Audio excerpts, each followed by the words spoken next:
Thanks for joining our video demo series for the Oracle ZFS Storage Appliance.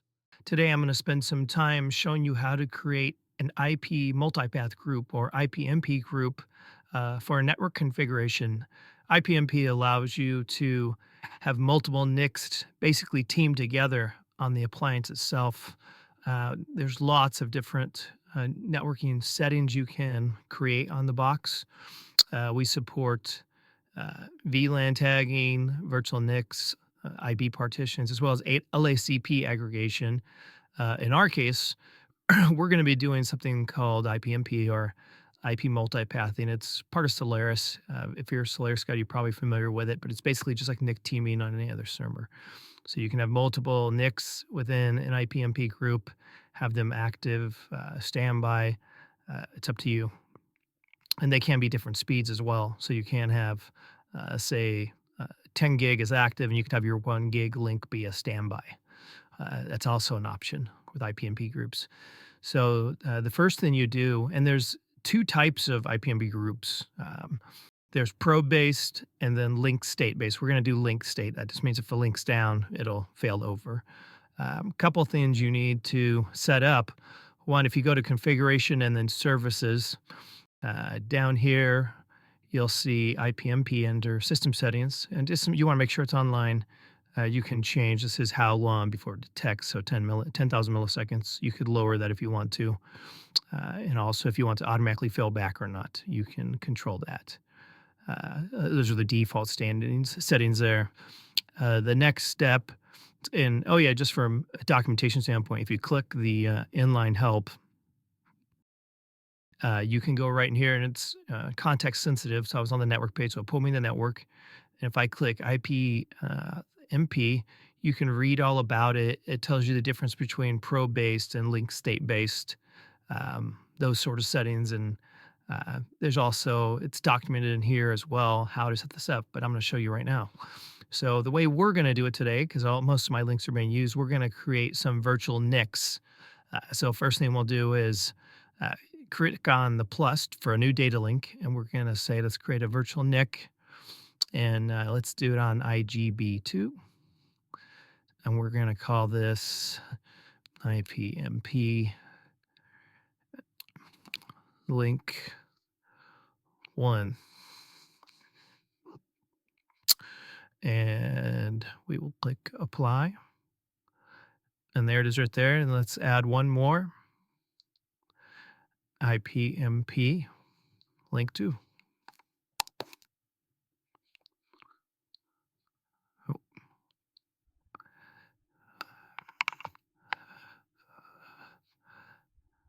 And this one will use IGB2.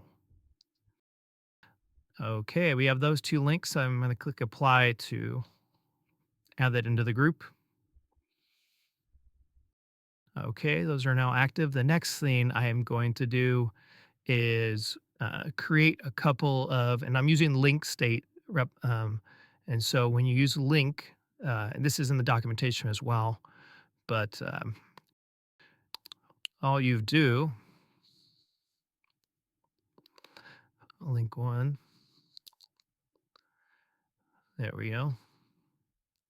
And you give it an address for these initial IPMP links. You give it an address of 0.0.0/8.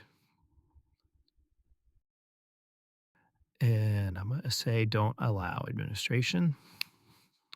So there's the first one. Let's create one more.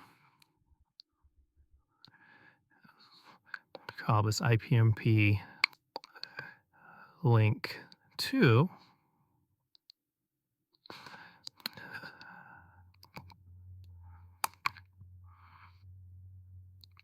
We'll click apply. And apply again. I like to click apply on each basic step I do, just to not give the system too many things to do at once. It seems to be a little bit smoother than to give it 20 things. You're not sitting there waiting, watching the hourglass. You can do it all at once, but I just like to do it this way myself. So now I got those two links. The next step is to actually create the IPMP interface. So click the plus. You come in here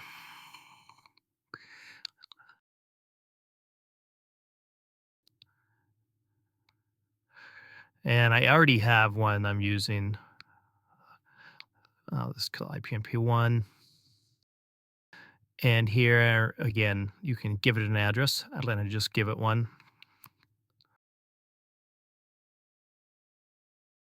that I know it's not being used anywhere. And then you see there's no data links available because I'm already using them all. But if I click IPMP group, it's going to pull up those IPMP link 1 and 2. I'm going to make them both active and hit apply. And there you go. So here's the IPMP group. If you click it, you'll notice this too. This happens with all the links. It'll show you what this interface is composed of if you actually click on any of these things. So, this IPMP group is composed of these two interfaces, the 0.0 ones that we created. Those then link back to these VNICs, VNIC 1 and VNIC 2 we created, which are linked to these physical data links, which link back to these physical devices. So you can kind of see that sort of map through. Um, you see here's the IPMP link. If you wanted to, you could create another default static route. Normally by default, it's going to create one for that subnet.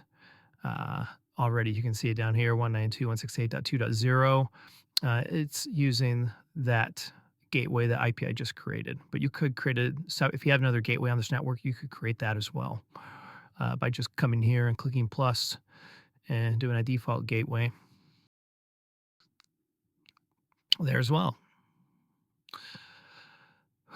So that is it for creating an IPMP group. Again, if you have other questions, the online help is context sensitive and would help answer any of those questions you have. Thanks so much. Have a great day.